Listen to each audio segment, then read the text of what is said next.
Hi, everybody, and welcome to Raw Law.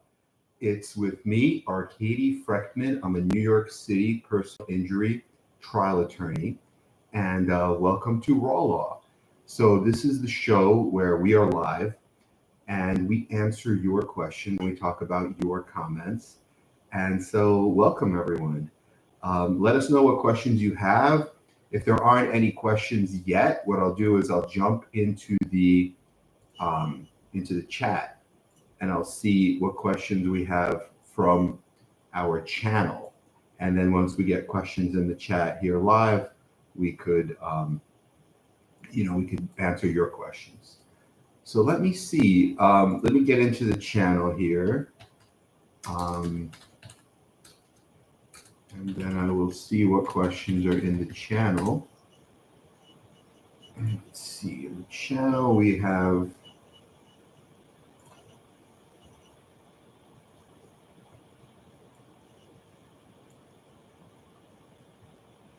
looking at questions.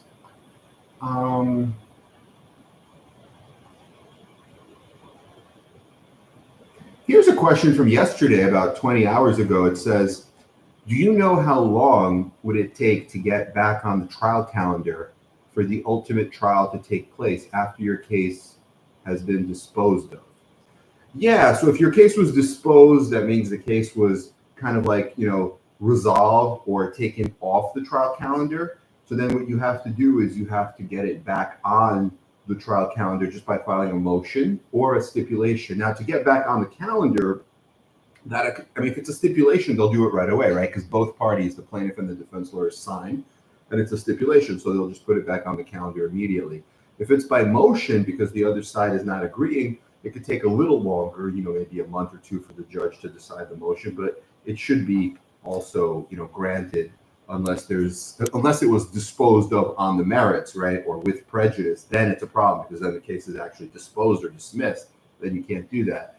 But to get to, and then I believe, if it gets taken off the calendar, when it goes back, you don't have to wait again from the very beginning. You get back in the same place where you were on the calendar, and then so you just have a little bit longer of a wait to finish out until they call you for trial. I don't know exactly, how long you'll wait, depending on where you are. In New York, I've seen cases come up fairly quickly when that's happened. Even in the Bronx, it comes up fairly quickly. In other states, every state's going to have their own rules. So it's hard for me to say. And here's a question back live. Stuckett's twin brothers, how many times do you go back and forth negotiating a settlement? Yeah, so it just depends on the case, right? Sometimes you might go back and forth many, many times. Sometimes you don't because you're too far apart. Like if I say, hey, I want $5 million, and they say, oh, this case we evaluated as 20,000. Well, it doesn't make sense to go back and forth. We're so far apart, right? So I have to just prepare it for trial and then show them why it's really worth millions and millions, right? Or other times you're close, and if you're close, you can go back. Like, for example, in the last settlement that I did, it ended up settling for $2,200,000. And we started off, and there was an offer of only $190,000. And then they told us that was their offer. And then we said, look, we're looking for a bigger number. We were talking about like $6 million. And then they said, okay, we'll go to I think it was 500, then it was like 750, and then it was like $1 million, then it was 1.5. And then finally they got up to 2.2 as we were picking a jury to start the trial. And the client said, you know what? I don't want to risk it. I want to take that. So how many? It was like maybe, it was 190, 500, 750, 1.5. So that's 5. And then I think it went to, so maybe 6 times. So that's just one case, but every case is going to be different. It's not like you have a certain number of times, right? It just depends on how the negotiations are going and whether it's like leading to something, right? Whether it's going to be fruitful. Sometimes it is, and sometimes, it just isn't. I don't want to say it depends on a lot of factors, because I hear that's like the joke, right? Or the meme, like all lawyers say, well, it depends. But it's true, it really depends, right? Because it's not like a rule that applies to all cases. It just is going to be case specific. So yeah, that's just a case specific thing. And then the machine is here. He says, best trial lawyer in New York City. Thank you so much. Oh yeah, we're going to do a call tomorrow. We're going to chat. So I look forward to speaking with the machine. And Marquita is here. What happens if the video surveillance of my trip and fall in the grocery store is no longer available? I fell in January of 2024. Yeah, well, if it's no longer available, then you just won't have the video. I mean, I do a lot of cases with trip and falls, and most of them do not have the video. It's fine. As long as you have witnesses, obviously you are a witness, you could say, I fell and the reason why you fell, right? And then if there were any other witnesses, like people who were there, employees of the store, other shoppers, like if you had any friends or you were with anyone else, those people could obviously talk about why you fell, the condition. So, if the video doesn't exist, it's just you go without the video. You don't need a video. Sometimes if the video shows you falling on, let's say, an unsafe condition, of course, you want to use the video if you can get it. And I've seen like I was working on a case this week also with a grocery store, actually a supermarket, a slip and fall. And they were saying they don't have a video because the camera was not pointed to the location. But the location where this particular client fell is like right near the entrance, right near all the cash registers. And it was like mind-boggling. How can you not have a camera there? We were actually talking with the client and her family. And it doesn't make sense because the people, your armed security companies, they come in there. So wait a minute, if you have no cameras there, then the people could just take the money and you would know if they're coming or going. I think it's like almost like a lie by the defendants just to say there's no camera, because if they showed us the video, it would show something really, really bad. So I'm going to have to dig a little deeper. I've noticed them for a corporate rep deposition, and I'm going to, depose the corporate representative who's going to talk about, what their procedures are. Then I could also depose the security company. You could do a non-party corporate representative deposition, like Brinks or whoever the security company is. You could do their deposition and see, because a lot of these security companies, it's in the contract that they won't, do a deal with you, like whether you're a supermarket or whatever, unless you have video cameras. So, and they're saying we didn't have that. I mean, if they were broken, that's another question, but you have to see. So you just have to really dig deep and get ready for like a fight with these people, because they lie. Sometimes they really don't have it. There's just a lot of different possibilities. Okay, and Leonardo is here. He says, hello. Hi, how are you? Mike B asks, how willing is Chubb Insurance to settle motor vehicle accident in New York City? Defendant has a large liability. Is Chubb known to play hardball? No, I mean, I think Chubb has been, fairly good. I haven't really seen too many issues with Chubb. Like the case I just did was an aggravation case. The other case, it was a trip and fall in New York City on a roof, and they had like this makeshift staircase that fell over. And that was the case where they had $1 million, and it wasn't with Chubb, it was with a different company. And so the client had this other lawyer, and the lawyer was telling him, settle the case like within $1 million, I think for like 500 or 400, I forgot what the number was, but way below the $1 million. And I said, well, then the client hired me. I came into the case. I said, well, is there any excess, right? Is there any umbrella? Is there any supplemental, any other? And then I called the lawyer. I said, did you find out? He goes, I didn't even ask. Look, this, and I get all that information, and then we ended up settling for, I believe it was like 1.25, 1.3 million. And the reason we didn't get even more was because, the client, all the injuries were previous. They were like, it was an aggravation. It wasn't really caused by this. So it was really hard to get a lot of money. But we got more than $1 million, and he was really happy.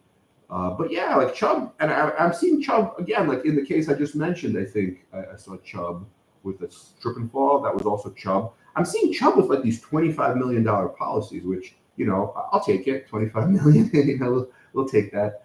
That'll be good. No, Chubb, I think, is fine. I mean, any insurance company is fine if you are a trial lawyer, if you build up the case. Any insurance company is fine. It's not about the insurance company. It's about how you build the case and how, you structure everything that you make them pay. They have no choice, right? You tell them, hey, pay me like $5 million now, and you show them why. And if you don't, that's fine. But at trial, it's going to be like 15. And then their head's going to explode, and they're going to pay because you're making them pay, right? Like I was working on a case actually last week and this week with this other group of lawyers that are very, very good. And, the way they do it is like they're real trial lawyers. Like before they even file a lawsuit, they already have the whole case mapped out. And they already know exactly what's going to happen, where they're going. They have all their experts, all their whatever, if it's like engineering or fire safety or whatever expert they have, and everything's mapped up, and they're just like so far ahead that there's no way any defendant is ever going to catch up with them. So it's just a very interesting way of practicing law. It's much different than these like billboard lawyers and these other people that they say, oh, I'm the best, but they don't really do anything. They don't even go to court. So it's a completely different, mentality, a different way of approaching these cases.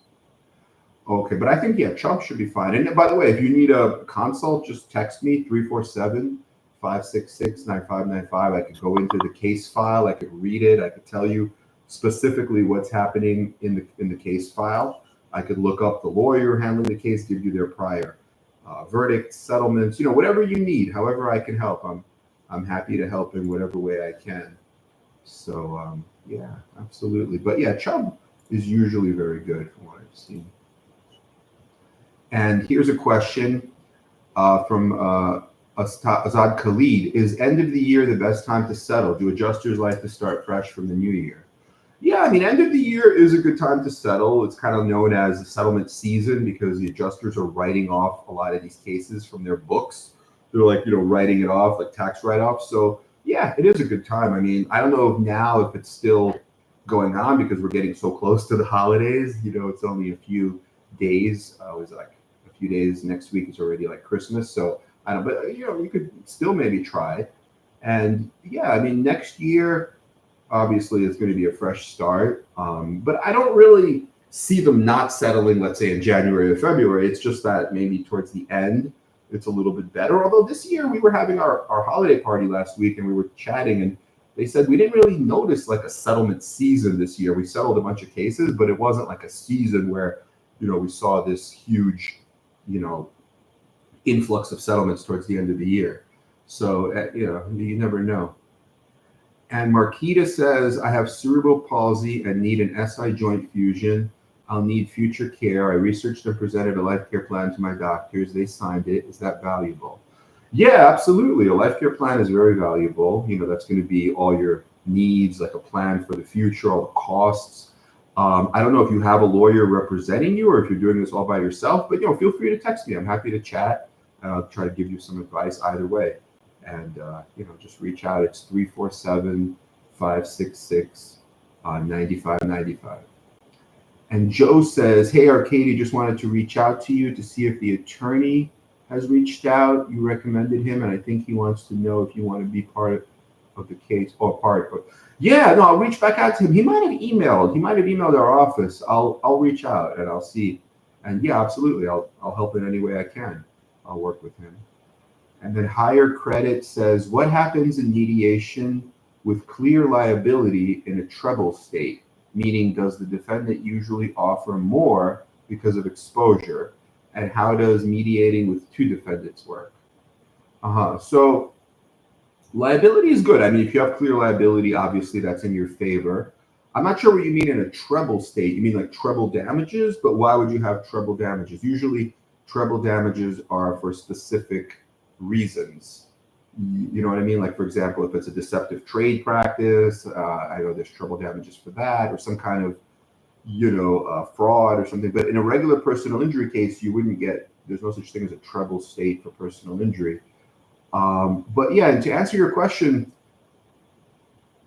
I mean, I don't know if they offer more, but mediating with two defendants works the same. It's just basically you get in a room, you have a judge, you talk about your case. They say, tell me about your case. Like, why should we pay you? Here are the facts. Here's the injuries. Here's the, liability damages, whatever. And then each defendant comes up with a package. They obviously want to minimize their exposure. So they say, okay, we'll offer like 100. The other one says, I'll offer like 200 because I'm a little bit more at fault. And then they come up with a package, say, here's a package of 300. You want to take it? You say, no. Okay, then they come back and they say, okay, now we're up to 500. Do it together. So that's usually how it works. You just negotiate with them and you do it all through the judge, who's the mediator. So it's pretty straightforward. And then Russ says, can a personal injury UIM claim be settled for more than the limits? For more than the limits? I don't think so. You're talking about an uninsured motorist, underinsured? I don't think it can be for more than the limits, because if you're going underinsured, then you're basically going against the policy, right? It's going to be an arbitration. You can't do a jury trial because it's an underinsurance, because you've already sued the defendant you've gotten their entire policy, and now you're going under your own. So you can't obviously sue yourself. So you go to an arbitration and they give you an amount, but it has to be within the policy. And then John says, hi, Arkady, what is a cerebrovascular injury in the brain, please? And what are the settlement amounts? I'd have to know the specifics of the injury. Cerebrovascular just means, cerebral obviously is the brain, right? The cerebrum, and then vascular are just the, the blood pathways, all the different ways. So, there could be cerebrovascular injuries like, brain bleed, for example. I don't know if it's a subdural hematoma. That would be more of like a brain bleed.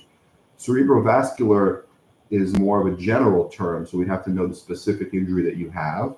But yeah, I could do, if you tell me the specific injury, I could do a verdict search and we could look at exactly, what the verdicts have been. It also depends on where, right? Because the verdicts are going to vary. Like the verdict in New York will be different from the verdict in like Oklahoma, which will be different from the one in like Missouri or whatever, but we could do the county that you're in. I'm happy to check that.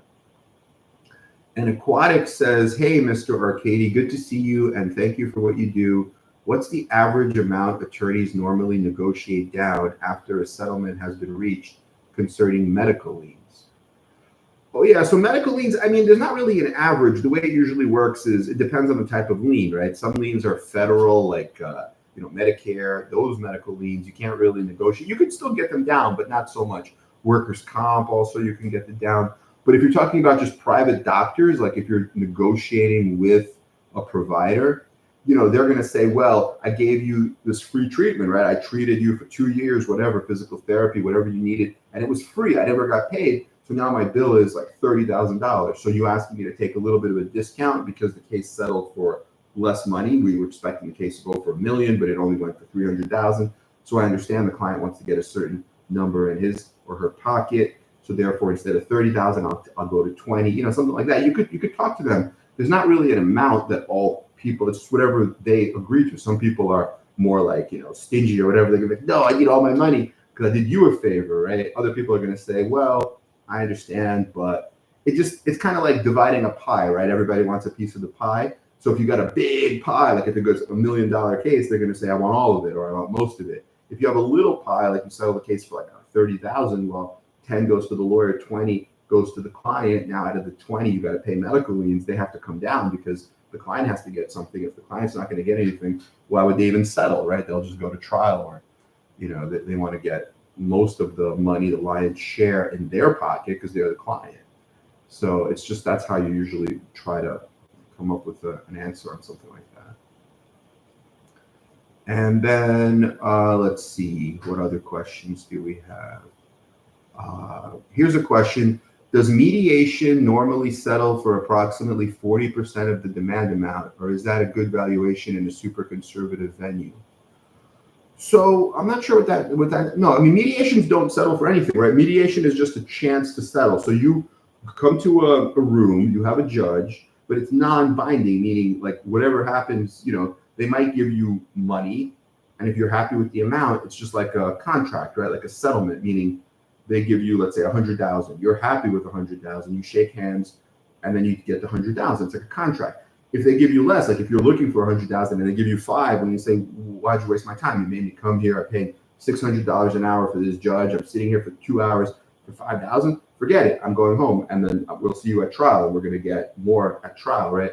So it's just like that. It's just a chance to settle. There's no like percentages. It also depends how you do it, right? If you're demanding a certain amount, like you're demanding $1 million, and you're doing it, it just depends on your strategy, right? If the lawyer is demanding $1 million because the lawyer thinks that he has to demand $1 million in order to get 400,000, like he's only going to get 40% of what he's asking for, then that's his strategy, right? Then of course, then whatever if you want 400,000, demand $1 million, if that's what he's trying to do, or she. But like, I don't, the other way to do it is the way I've been talking about on my channel, like here and in my videos, which is just like, send them a letter, give them all the evidence, and say, look, pay me, come up with a number that the client will be happy with, that the lawyer believes in. Pay me, for example, $3 million. You have 30 days until January 17th, 2025, 5 p.m. If you don't, that's fine. But then at 5:01 p.m., it won't be 3 million anymore. Now it's going to be 5 million. And then it's just going to keep ladder going up until I keep preparing for trial and having to do more work. And, and then you put them in the position. So it just depends on how you want to do it. I don't like the whole demand game, because when you make a demand, they just like drag you down. That's all they do. So it's like, why play their game? That's their game. That's the insurance company's game. I like to like flip the script and tell them, hey, this is what it's worth. Pay me my opportunity. You have this opportunity, but it's not going to be there forever. And if you don't, then it's going to be higher. And I think that works better. And then Best of Maiko says, if the insurance company makes an offer and we don't take it, does that mean that they know they were wrong? No, I don't think so. What do you mean makes an offer? If they make you an offer, and you don't take it, it just means that the offer wasn't enough. It doesn't mean that they know that they were wrong. Like if you go to trial, they're not at fault because they made you an offer, right? All the negotiations are confidential and they're excluded. Nobody knows about them. You can't talk about them to the jury, to the judge. You could tell the judge, but he or she is not going to, it doesn't go anywhere. It's just like, no. They could make you an offer. They could make you an offer, even a substantial offer. They could make you an offer of like 2 million, right? And you could say, no, I want 5 million. And you go to trial, and then the jury could say, you know what, they weren't even at fault. You get 0. That could happen. Anything could happen. It doesn't, the offer just means that they're negotiating. They're trying to get rid of the case. It doesn't mean that, they're admitting fault, unless they do admit fault, which is a different thing. It's basically an admission of liability. And sometimes they do that through a stipulation, or they just, or through a motion. You could file for summary judgment. If you win judgment, then you have a judgment that they're at fault. But that's a different pathway. And then Only Pure says, what is the final settlement pre-trial? So it's usually a conference, and they try to settle. And if you can't, then they go to trial. That's the next step. And then Richie says, hey, Mr. Arkady, hope all is well. I have a trial date without having my CME. They rescheduled it and then canceled it this past week due to opposing lawyers didn't answer my lawyer's guidelines. Oh yeah, okay. So CME, that's more like is that more like an IME or a DME? I know, like independent medical exam or defense medical exam. I guess that's what it is. So they canceled it because I'm not sure what type of guidelines, but usually, you are going to go to the other side's, the insurance company's doctor. That is part of the process of any lawsuit. And then John says, I have a nerve injection in the back of my neck for severe headaches, especially behind my eyes, occipital nerve block. What would be the settlement amount? Thanks again. No, occipital nerve blocks are pretty serious. So I'd have to know the diagnosis of the actual injury. If you've had like a brain MRI or a DTI, like a diffusion tensor imaging, text me the result of that, or we could jump on a call, and then I could do a verdict search for you depending on where you are. But like any kind of brain injury is going to be a lot of money. I think any kind of brain injury is a minimum of like really around $1 million, maybe like some if they're really super mild, like concussion that goes away, maybe it's worth a little less, like a few hundred, hundreds of thousands. But like a brain is obviously, that's your control center that controls your emotions, your executive functioning, your planning, your everything, right? So a brain injury is like one of the most serious injuries you can have. So I think the value is tremendous.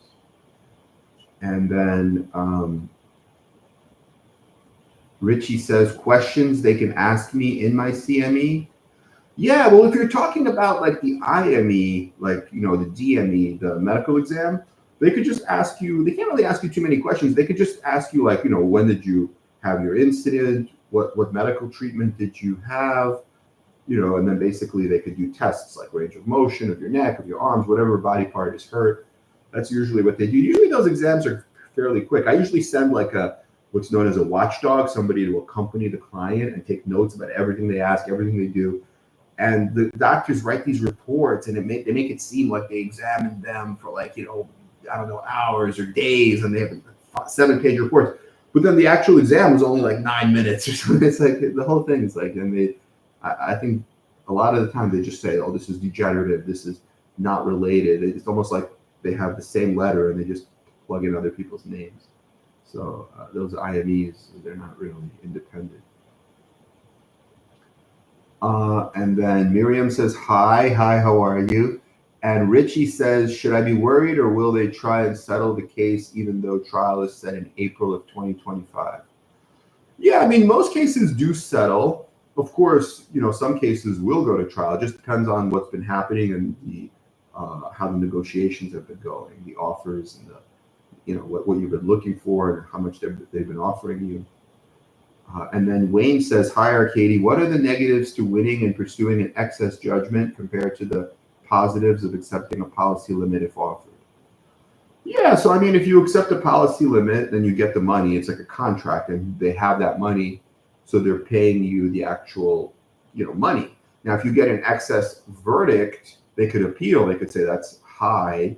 So therefore, you could go to the appellate courts, which could, depending on where you are, like in New York, you could go to the appellate court, you could waste another 2 years or 3 years.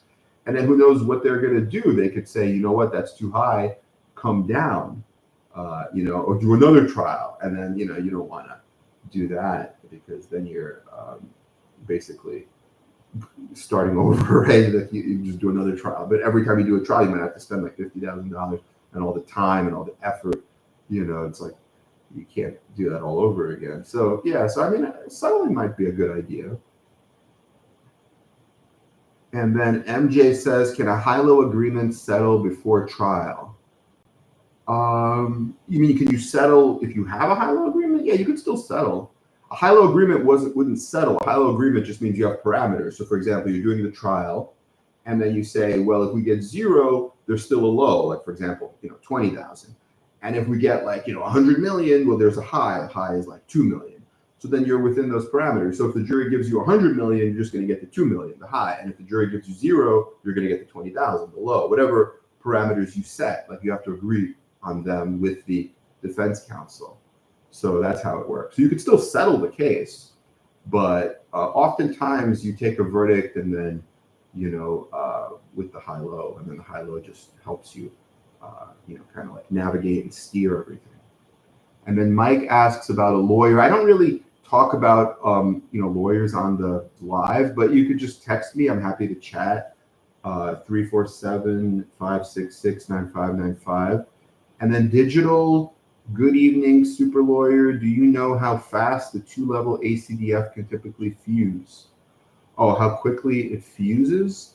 I mean, I'd have to go back and read the medical literature. I was actually playing with this thing. It's interesting. Let me see. Maybe I could tell you actually. Let me see. Let me ask. How fast does a two-level, right? 2-level ACDF fuse? When I'm typing in, like I created like a, with AI, I created like a custom GPT and I dumped all these like handbooks of spine surgery in there. All these like orthopedic trauma, all these books. So what it does is it searches all the knowledge and it answers based on all this, these books. And like one book could be like, 3,000 pages. So it's pretty cool. Let's see. Okay, here. Yeah, it actually knows. A 2-level anterior cervical discectomy and fusion, ACDF, typically takes 6 to 12 months for the fusion to complete. The timeline can vary depending on multiple patients' factors, including bone quality, age. Osteoporosis can delay healing. That's the bone quality. Age, younger patients tend to fuse faster. Smoking status, smoking delays bone healing. Use of bone graft material, autograft, allograft, or bone substitutes. Instrumentation, plates and screws help stabilize the construct and promote fusion. So yeah, it's pretty cool. It actually, I hope this is accurate. I think it is because I gave it the books, right? It's based on those books, which are really good. You could do it on Grey's Anatomy, whatever. You could do it on traumatic brain injury books, or you could do it even on legal books. So it's kind of a cool thing. I've been playing with it, and it's very interesting. So yeah, they say about 6 to 12 months. Okay, let's see. And then Marquita says, I do have a lawyer. You told me last live session that my case could be well into the millions. Could the grocery store settle, or will it likely go to trial for such a large amount? They could settle. Again, it depends on the lawyer, right? If the lawyer is like a real trial lawyer and they have a history of like $1 million results and they know how to like build and prepare a case, then sure, then the insurance company is going to look, well, these guys, they have a track record of $1 million results, and they're pushing all the right buttons, kind of like the levers or the catalyst. They're going to make us pay, so they're going to give you $1 million. Now, if they're not, right, if they're just like a lawyer, like I don't know, the White Castle of lawyers or whatever, one of these guys, that's just like putting up billboards, or or even, it doesn't matter about the billboards, but just like basically not a trial lawyer. They don't go to court, and they're just like trying to hope that they're going to throw money, and they're not going to just throw money for no reason, right? You have to make them pay. So I'm happy to do a consult. Just text me 347-566-9595. But yeah, it definitely could be worth into the millions. Absolutely. Because you said SI joint fusion, serious injury, also liability, like has the lawyer hired a safety expert, like an engineer, or like if it's a grocery store, maybe there's something known as a human factors expert, because when you're in a grocery store, you're going to look at the aisles, right? Like you have all those cereals, Rice Krispies, Captain Crunch. You're going to look at the cereals. Now, if you got something underneath your feet, you're not looking at Rice Krispies and Captain Crunch walking like a penguin, right? Then you don't see the Rice Krispies and the Captain Crunch. So it's known that customers, it's reasonable to look at the aisle, and then you're going to trip on something because they left something in the. But you need an expert to explain that, So I don't know that they hire an expert. See, I can't really tell you unless I do a deeper dive. But I'm happy to do that.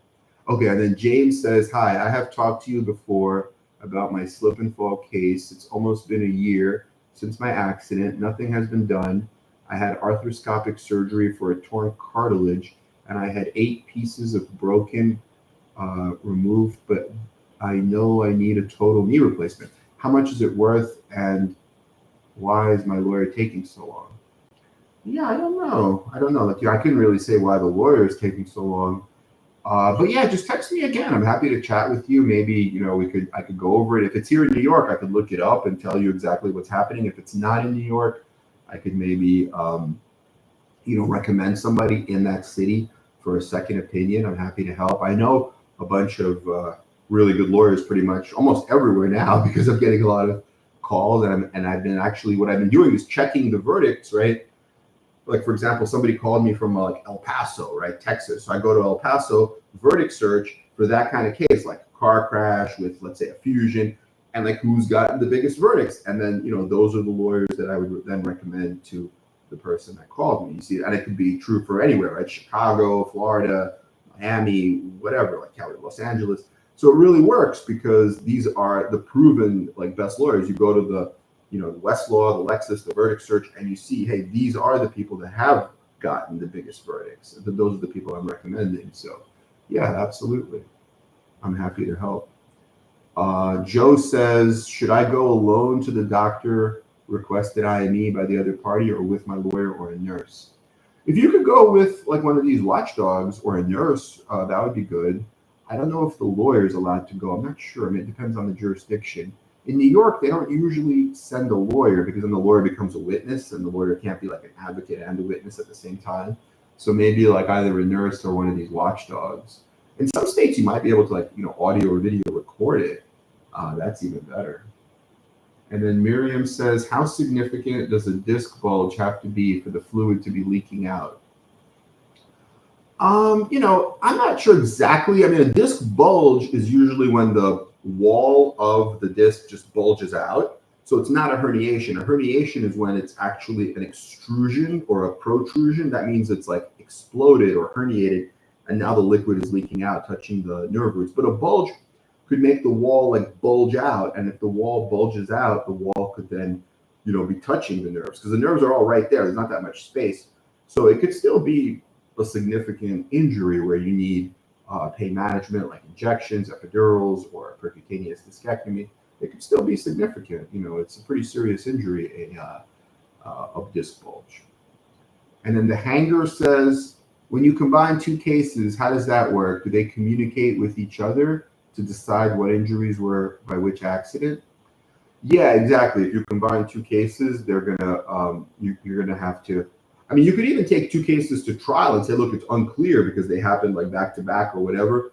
Here's a trip and fall, and I had this, and here's like a car crash and I had that, and then the jury tries to figure out, what causes by what. I mean, I think you can do that under the PJI, under the pattern jury instructions in New York, and I believe you could do that in most states. You'd have to check the law, but I know it's kind of rare. People usually don't do that. I haven't seen too many of those, but I think you can.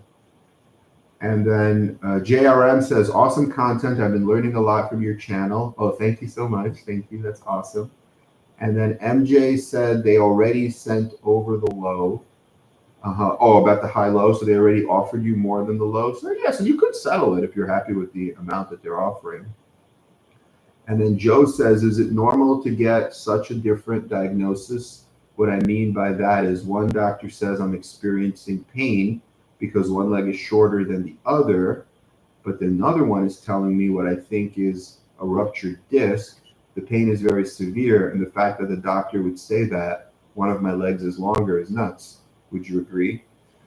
I mean, yeah, it does sound kind of strange. I mean, I think it also depends on the type of doctor they are, right? Because if you're seeing, let's say, the type of specialist, like if you see like a neurologist, they might give you the neurology answer. If you see an orthopedic, they might tell you the ortho answer. You know what I mean? And there's so many different types of doctors, right? There's like, so I don't know if they're the same specialty and they're just giving you two different opinions. Then maybe you want to see a third doctor and see who they agree with.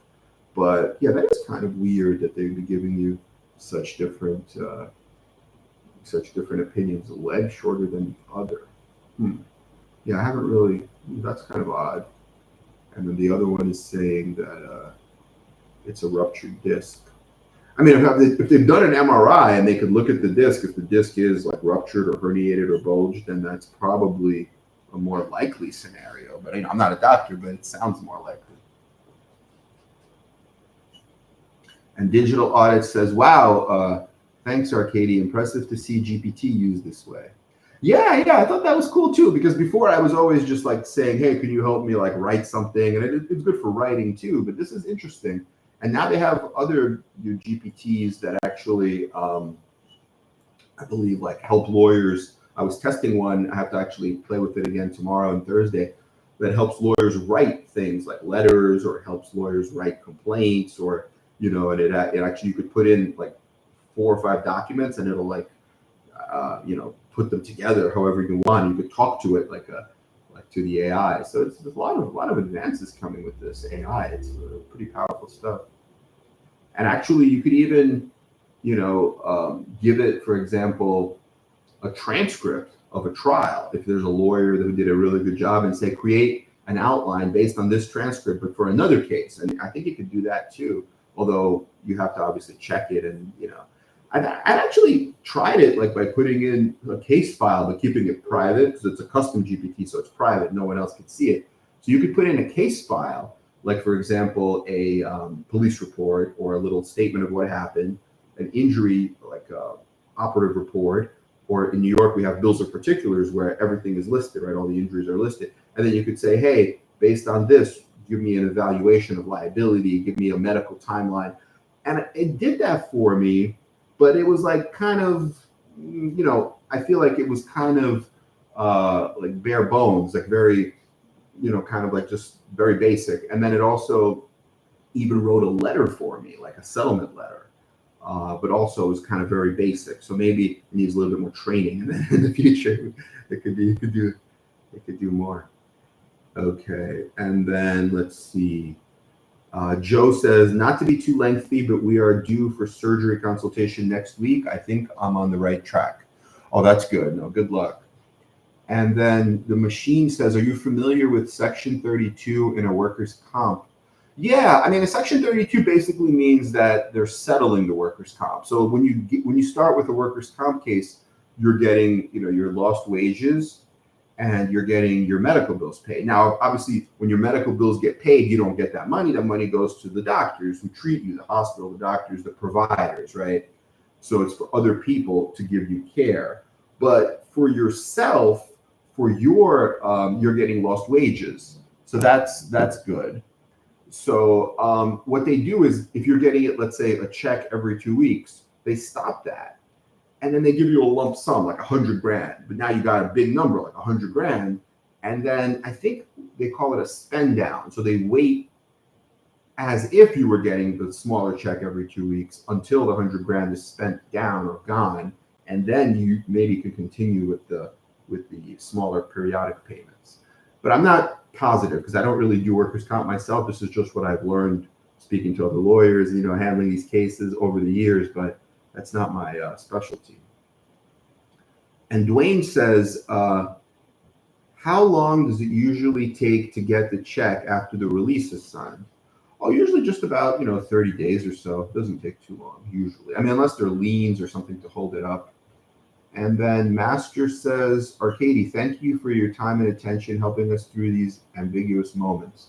Oh, you're very welcome. No, I'm glad to help. I'm love to help if I can. And Steven says, I was rear-ended back in February. I've had 2 MRIs, 2 herniated discs, which I've had nerve burns, and just recently a rotator cuff surgery for massive full thickness tear. What is my case worth? Yeah, so I mean, as long as the policy is there, if you have 2 herniated discs and you've had, these nerve burns, that's probably an ablation. So that's kind of like a pain management procedure, plus like this massive, rotator cuff. I mean, if the policy, let's say if the policy is like $1 million, I would say it could be a big case because the surgery could be 200,000-300,000, the rotator cuff, and then the getting the nerve burned with those injuries could add another like 150. So it could be like 3 to 500, I would say, maybe more. I mean, depending on where you are, depending on all the factors. But yeah, it definitely has potential in a case like that. As long as the coverage is there, right? Because if it's a 25,000 policy, well, you're going to have a hard time because that's all the guy has. But if the guy has a big policy, whoever hit you, then the case could definitely have a lot of potential. And Master says, are you aware of the difficulty level to get a favorable settlement from Lancer Insurance? Lancer, yeah, I've had cases with Lancer. I mean, I don't think really anything special about them. I don't think the lawyers they hire are very good or very, anything. Yeah, you just have to litigate the case. As long as it's a trial lawyer that knows what they're doing, that knows how to build the case properly, that goes into all the different elements, right? Because you just have to think about the case. What's the case about? Well, there's liability. So if you need an expert, you get an expert. You prove your liability, like I was saying before, with an engineer, a safety expert, whatever it is. And then you go into damages. Well, what are the elements of damages? Past pain and suffering, future pain and suffering. So you want to be strong on the medicals. You want to have a good doctor or doctors. You want to have a human story or a biography to understand how has this changed your life? If it is a serious life-changing forever injury, the lawyer should be doing a deeper dive into who you are, like your childhood, how you grew up, and what are the themes. What I mean by themes is things like, for example, now because I'm so hurt, I'm a burden. I feel like I'm a burden to my family instead of being a help to my family, right? Or I feel like a fear of future injury, or I don't want to be isolated. I don't want to be all alone. And I feel like I am isolated because I can't get up. I can't do things. So things like that, right? Like forced isolation. You create these themes and you tell stories, and then you get also witnesses from your life, and each person tells a different story. Like you have your neighbor, you have your person from work, you have your relative, you have your friend, right? You have somebody from your sports league, somebody from your library, whatever parts of your life there are. But to do that, not all the lawyers do that, right? So then if you're not going to do any of that, then it's going to be a lot less. But if you do all that, it could be a bigger case because whether with Lancer or anyone else. But from what I've seen with Lancer, they usually write pretty good policies. It could be $1 million policy, it could be bigger. And they're usually okay. I haven't really seen any issues with them. You just have to push them the right way, and you can get a nice result with them. And then let's see, what other questions do we have? Baby Boy says, hey, buddy, why my case taking so long? I had all the surgeries, only still getting injections. So you're still getting, well, if you're still getting injections, you're still treating. So that could be a reason, right? You have to finish your treatment and then you send a settlement letter, or then, you have your deposition. So that could be a reason. Miriam says, I have both disc bulges and herniations. Yeah, so that's pretty serious. And Bruce Wayne says, if I have some bulging discs and got 2 injections, the second being the radiofrequency ablation, and the person who hit me is 100% at fault, but only has a 10,000 in a policy. So we're going through our own, which is 50,000. What are the chances of success? Well, if he only has 10, that's kind of low. So take his 10, and then you get, I believe, the difference from your own. So you can get another 40. So you can get up to 50, I guess, 10 plus 40, if that's what you mean, like UM. So yeah, maybe it's not going to be, $1 million case, but it is what it is. What can you do? You have to work with what you have, whatever the policy is, and you just try to get as much as possible from the situation. And then International Shack says, trucking accident, at fault insurance only offered $50K, said that my medical records were bulk and I'm not that hurt. Doctor records say different. My attorney will file a lawsuit. What should I do from here?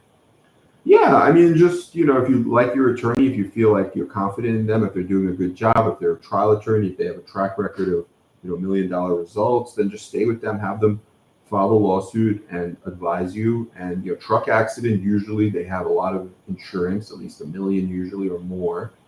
So just depends on what your injury is and whether you have this whole like loss of enjoyment of life, like this human story that I was talking about, and also other damages like lost wages. And also there is, future medical costs, because just the costs sometimes of all the future medical procedures could add up to be like, $1 million or $2 million over your lifetime. Case I was working on, it was like a 50-year-old man, and he was supposed to live to be like 83 on average. And I think just the costs were like $2.5 million in medicals, because of fusion revisions and physical therapy and prescriptions and injections and this, and it just all adds up over a lifetime. And then Digital says, would it be weird during ACDF surgery, the doctor found a jelly donut in my spine? A jelly, well, if it was your disc, disc is like a jelly donut. But if it was an actual jelly donut, that would be really good.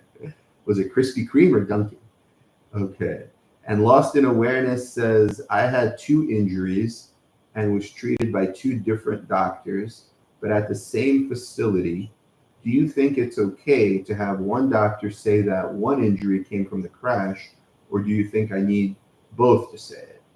So you had 2 injuries and you were treated by 2 different doctors, but it was at the same medical office, right? I think it's fine to have one doctor say it, because he could just rely on all your records too. You don't need both doctors to come in. In fact, sometimes the courts won't allow that, because they'll say it's the same office. What different thing are they going to say? You can't, it's called cumulative. You can't have just the same testimony over and over. So yeah, you might have to just pick one. And then Steven says, the person who hit me has 100 policy and I have 250 underinsured. Oh, so that's good. So you could get the 100 from the defendant, and you can get the difference, right? Or 150 more from your own. So it'd be like a total of 250 if the injuries are serious enough to take all of it. And Josh says, I got a question. What happened if a cop makes a false arrest and charge, and also I got injured while getting arrested? Yeah, those are known as like civil rights cases. So you sue for police brutality. We've done some of those cases, and I partner with some lawyers in New York that do those, and really there are lawyers all over the country that do those. Yeah, feel free to text me. I'm happy to put you in touch with somebody if you need a recommendation. They're not supposed to use more force than is reasonable. So if you got hurt because of it, those could be good cases. And Mastermind, if the liability trial includes both defendants in different cars, will they also be together in the damages portion trial in Brooklyn? So both defendants, but they're in different cars. I mean, 2 defendants, right? So yeah, I mean, they'll probably be there as long as both of them are held liable. So in the liability part, they're going to decide which of them are liable. So if they say 50-50, well, then of course both of them have to stay for the damages trial, because they're both going to be paying, right? So then they're going to defend on damages. But if the jury says one of them is 100%, the other one's 0, then the one who's 0 is gone, because he doesn't have to stay for the damages trial because he's not at fault. So you can go home, and then you just get everything from the one that is at fault. So it depends on how the jury decides the liability. He says, I mean both plaintiffs. Oh, 2 plaintiffs. So wait, liability trial includes two plaintiffs. Oh yeah, well no, of course, yeah, two plaintiffs. Oh, in different cars. Yeah, so if you have two plaintiffs, each of them will have their own lawyer. Usually, it's it should be separate lawyers, and then yeah, they just present their case, and then each of them gets a compensation for their damages. And Josh says, the cop pushed me in front of a car. They broke my pelvic and ribs. Oh, wow, that's really serious. Yeah, text me. I'm happy to help. I'll get you somebody really, really good for that. I could also do that verdict search and see which lawyer has done the police brutality cases and gotten the highest, results, like $1 million results. And then I could recommend that person in your county. Usually it goes by state and then county. So whatever county you're in. But yeah, I'm happy to help with that. And here's a question. I have a pre-existing condition, but my CAT scan shows new findings after a rear end accident. How does the settlement separate the new and the old condition? Oh yeah, so I've talked about that before. Basically, it's just to the extent that the condition you had before was made worse. So obviously you can't sue for what you already had, right, before you got hurt, because you already had it, but it was made worse. And actually it could be made a lot worse because you're more susceptible to injury, because you're more vulnerable because you already have an injury. Now you get hit again. Now you're basically like, it's like a baseline. Say your baseline was like a 10. A 10 is somebody who's never been injured, right? So then you get hurt, it goes to like a 7. But if you were already starting at, let's say, a 5.5, and then you get hit, now you're at like a 2, you have less to give. So of course it could be much worse for you. So yeah, those can actually be very, very good cases. And there's two different, usually in New York, we have both charges. We have aggravation of a pre-existing condition, meaning you had a condition, but it got aggravated. And that's like where that language comes, like to the extent it was made worse. And then the other one is susceptibility. You're more susceptible to an injury, meaning you're more likely to get injured. There was actually a trial going on today with, I think, PCBs. It was closing arguments in Seattle. I was watching it for a bit, and they had the same argument about susceptibility. And actually the lawyer gave an example. She said something like, well, if my, one of my parents has a certain condition, right, then I'm more likely to get that condition too. So I'm more susceptible to it. And if someone else doesn't have that condition, that gene or that hereditary condition, then they're less likely to get it. It doesn't mean they can't get it, but they're just less likely. So that's kind of like what susceptibility is, I guess. But yeah, I mean, I think those cases are fine. I mean, a lot of people are scared of those cases, but it's just, you have to make it clear that you're not asking for compensation for whatever injuries you already had before. I mean, obviously, right? Because if you already had, let's say, a herniated disc, and there's an MRI and it shows a herniated disc from before you got hit, and then you come into court and you say, well, buddy, for my herniated disc, well, they're going to say this guy's a fraudster, right? You don't want that. So what you say is, look, I had a herniated disc, but I learned to live with it, and it went away, and I was living pain-free. I was working, I was doing my, I was back to normal. But then the fact that my existing herniated disc was so vulnerable, and I got hit by this car, it made that injury much worse. And now I need like injections for it. Before I didn't have any injections. Now I need surgery, and that's the extent it was made worse. That's what you sue for. And Willie is here. He says, good evening. Hi, how are you? Great to see you. Baby boy says, how long does it take after you're done treating? Well, that's a very big open-ended question. After you're done treating, you could settle, or you could, proceed to continue depositions, and it could take additional time depending on what kind of case it is. You might have to depose defendants, right? So it's very open-ended. I can't really say exactly. It's always different. And then Bruce says, should we at least get the $50,000? Oh, in that case, I mean, I think so. As long as the injuries are serious enough, you have to ask the lawyer handling it, but I think you should get that. And Willie says, happy holidays. Yes, absolutely. Happy holidays to everyone. And Rusty asks, can you explain the steps of a malpractice case that was filed? Do they normally take longer than a normal personal injury case? Yeah, so I mean, a malpractice case is pretty much the same steps. It could take a little longer depending on where it is and how complicated it is. If you're suing a lot of different doctors, let's say if it's medical malpractice, that could take a little longer. Basically, a malpractice case is fairly, straightforward. It's basically you're arguing that the doctor, like there's a minimum common denominator, kind of like the standard of care, this is a standard of care, and you're saying the doctor went under the standard of care, right? So basically, it's medical negligence. They were not reasonably careful doctor, and they did something wrong. And whatever they did wrong, the mistake has to be what caused your injury. So there's like causation, and then there's the mistake. So basically, it's fairly straightforward. And in terms of the process, it's the same. You file a lawsuit, you do depositions, you put it on the trial calendar. It's not really any different. The only time it gets complicated is if you're suing, let's say, a lot of different, like 2 or 3 hospitals, like a facility, doctor, radiologist. Then they're going to all say, oh, I want this authorization, I want that authorization. One time I represented somebody and they were like, as a kid, they were in another country and they're like, I want records from when they were a kid in another country. I was like, because they want to bill, they want to make money. So they just start, and they want to, get everything just to cover dot all their I's and cross all their T's. So they're just asking for like ridiculous things, like give me their child records from 30 years ago. I mean, they probably don't exist anymore. But if you're suing like one doctor, it shouldn't be that much longer. And Digital says, hope everyone feels okay. Things will get better. Oh yeah, thank you for saying that. Absolutely. And hopefully everything gets better. We have a great 2025 coming up. And Willie says, Arkady, can you sue for multiple injuries or everything is just pain and suffering? Yeah, you can sue for, each injury. So basically pain and suffering encapsulates, but, it doesn't have to be just pain and suffering. It can be pain and suffering for a broken left leg, pain and suffering for a broken right arm, whatever your injuries are, right? The herniation, traumatic brain injury. So yeah, it's every injury gets counted. And Ty says, what happens in bad faith award in the case? Yeah, bad faith is usually if you give them a good faith opportunity to settle and you tell them like what I was saying before, right? Like, hey, here's all the evidence. You only have, let's say, $1 million policy, but these injuries are worth like, $3 million because of future meds, past meds, lost wages, future and past, pain and suffering, future and past, loss of enjoyment of life, the emotional damage. You show them, right, why.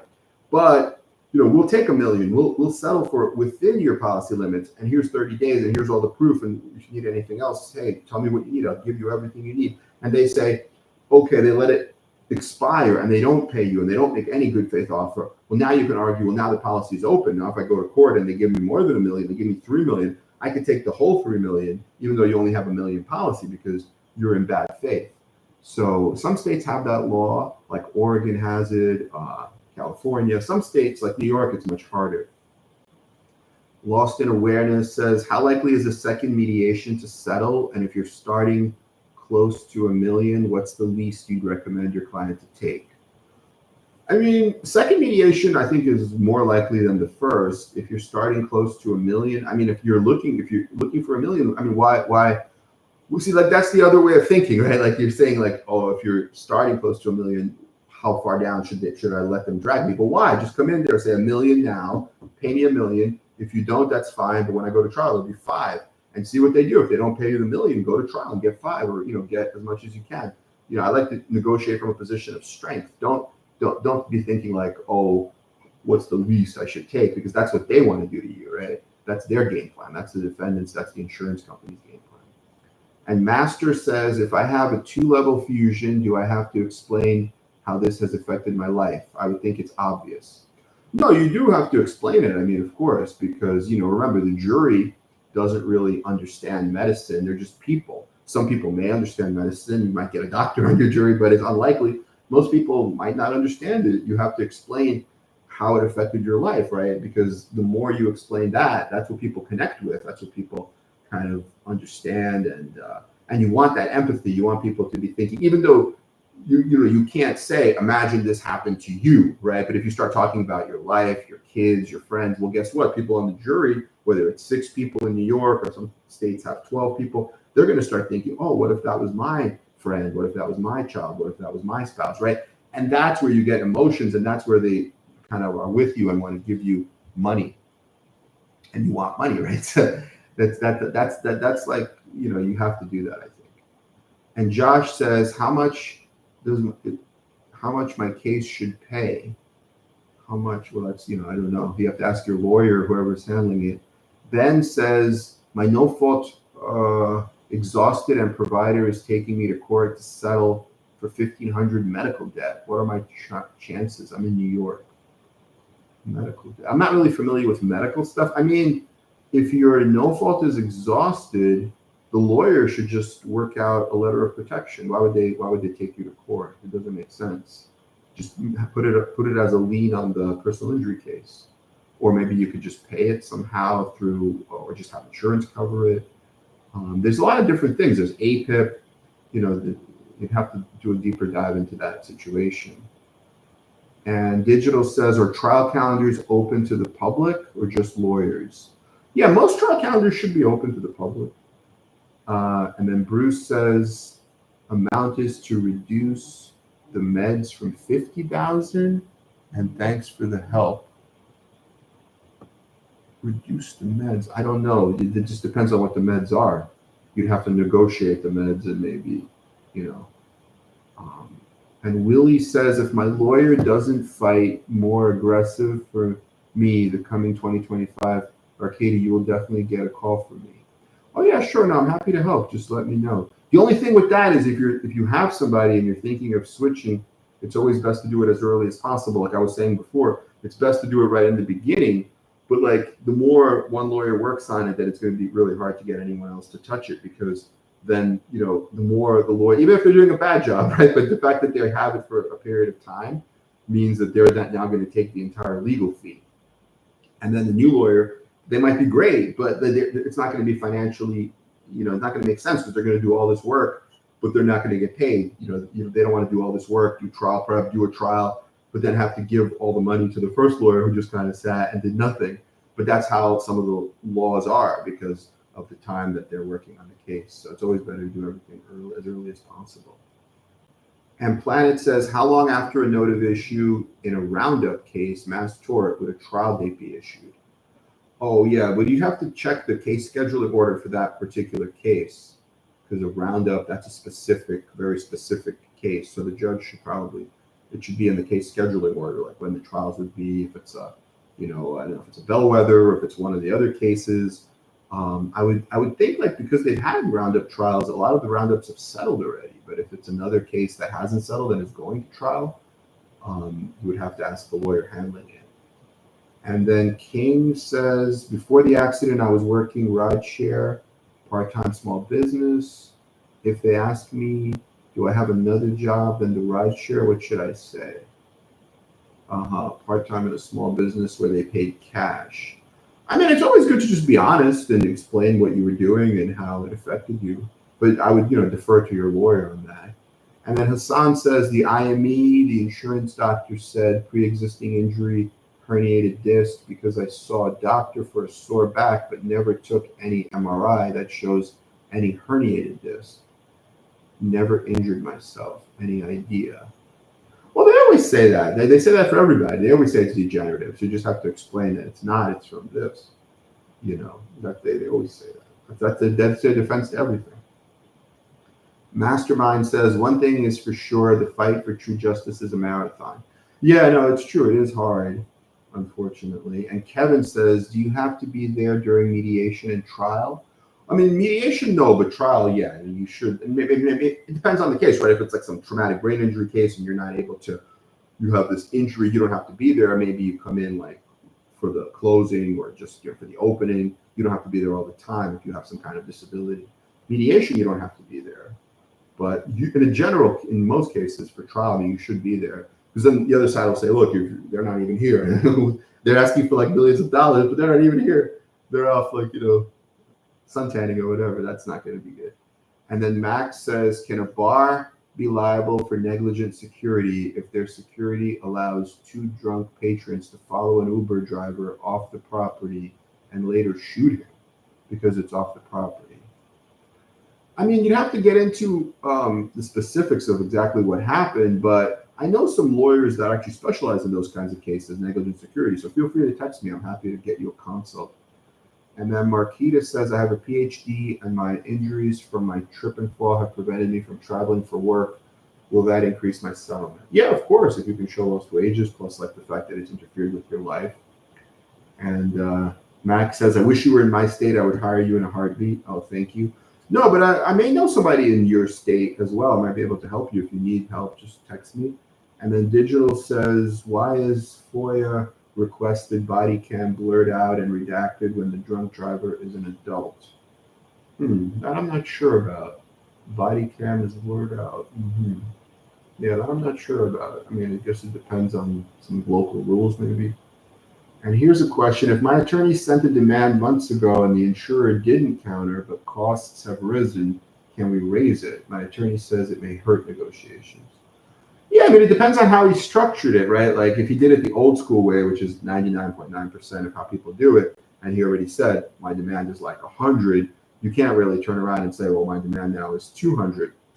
But if you do it my way, where you say, hey, pay me like 100, you have 30 days. But I tell them right in the letter, but if the deadline expires, it's not going to be 100 anymore. It's going to be 200. So they know right from the beginning. So then you can, right? So it depends on how you structure it. But if you structure it the old school way, probably not. I mean, maybe you could try, but you're going to have to really explain it and give them a reason. But of course, it is a turnoff, right? Because once you tell them, I'll take X, and then they think, okay, well, that's the most we're ever going to have to pay. And they try to, get you down, drag you down from there. But then you come back and say, no, I want, double. Then they're going to say, well, wait a minute, this guy is like not serious. How can we negotiate with someone like that? So, but if it's, like I said, if it's told right from the beginning and structured that way, then it's possible. And DB says, my lawyer is looking to file a summary judgment on liability. What is the time frame on filing and how long does the defendant have to respond? I mean, you could file it pretty much any time, I believe. You have to look at the court's deadlines. Like if it's liability on, like, for example, a rear end car crash, you could file a lawsuit and then just file it with your affidavits the next day. You don't have to wait. And then Marquita says, also, I own a candle business, but haven't been able to sales because of my SI joint. Yes, you could add that to the case as lost wages. Just get an economist. And Josh says, please do a verdict video of settlements for broken pelvic, urethra, ribs, and false arrest. I was 22 years old when it happened to me. Now I can't walk or enjoy my life. NYPD sucks. Oh, I'm sorry to hear. Oh, okay, that was the person with the police.